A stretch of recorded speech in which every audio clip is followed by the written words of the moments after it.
Hey there folks, I am the Mighty Plantain. Thanks for checking out this video. We've got something from local Maine brewery Lone Pine in Portland, Maine tonight. This is their Alba Rosa white IPA with rose hips and pink peppercorns. Now I've had rose hips in a couple of beers before, but I don't think pink peppercorns have ever shown up before.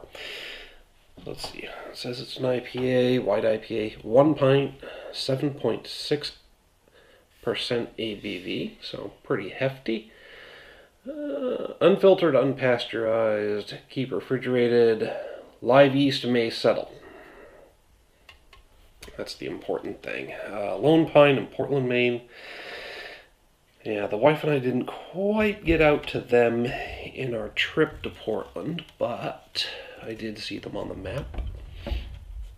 Wanted to visit them. I haven't had as many of their beers as I'd like. I hear great things, but I just haven't gotten around to actually checking a lot of them out. Now, you see what I'm doing here with the can. I'm gently rolling it.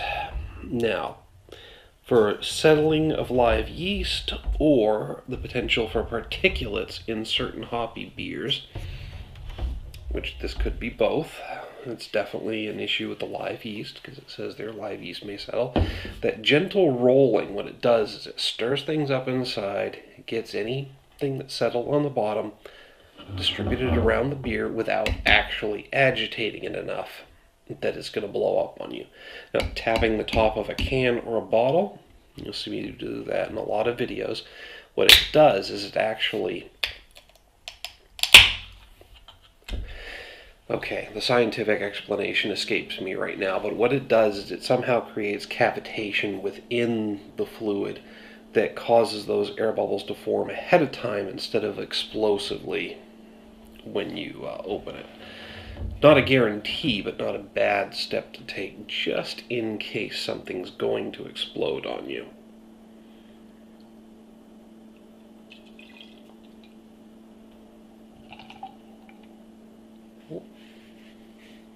That's right, I forget. It's a 22-ounce glass and a 16-ounce can, so I got some extra room. Now, I was kind of expecting a little bit of a reddish tinge to the beer, but I'm not getting that. I'm basically getting a hazy yellow beer, slightly effervescent. That haziness does not seem to be caused by any kind of particles or particulates or flocks in there. It is holding that head pretty good, so not too bad.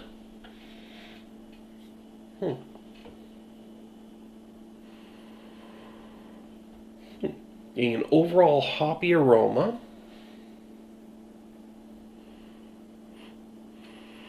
Maybe a hint of peppery flavor or aroma in there.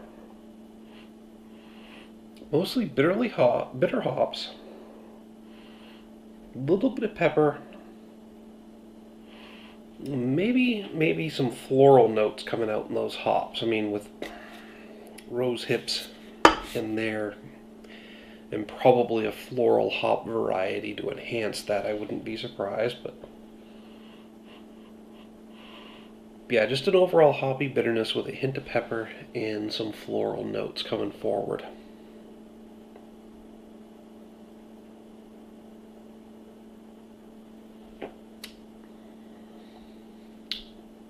It's got a nice medium mouthfeel. Pardon. Ooh.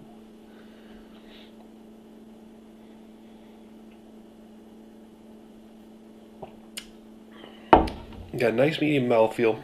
It's definitely got a solid backbone. I mean, I'm not getting any particular grainy notes.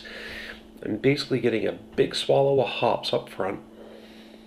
Just an overall hoppy bitterness. And then as that fades away in the finish, I am getting the pepper. And I don't mean like a hot spicy pepper. I mean like a black pepper, spice pepper. Not spicy, but spice pepper. I don't know.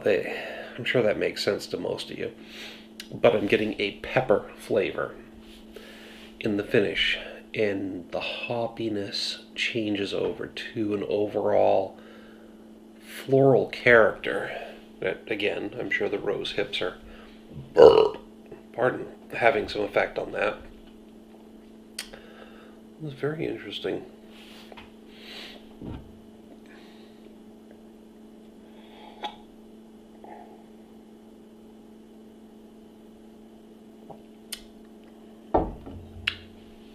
Yep, nice punch of overall hoppy bitterness. Fades out to floral notes and that pepper flavor. The pepper flavor is different enough when combined with the floral notes that it's given me an interesting set of tastes. I can't think of anything off the top of my head that actually compares to it. I mean, like I said, I've had plenty of rose hips, beers with rose hips in them. I've had some beers with a peppery flavor, some with hoppiness and pepperiness combined. I don't know if specifically the rose, because those floral notes do eventually fade away too. Specifically, pardon, it's been a long week. Into more specifically a rosy flavor, I guess. It's not unique enough that I'm ready to push it up to the full perfect 5 out of 5 rating, but I am definitely hitting this with a 4.5 out of 5. Because it's given me some flavor combinations that I don't come across very often, and they're so well put together that everything's just kind of combining and playing off of each other. I'm really digging it. It's definitely an interesting beer. But that's just my opinion. 4.5 out of 5. You should check it out for yourself. Hit me up down below. Let me know what you have to say about the Lone Pine Alba Rosa White IPA.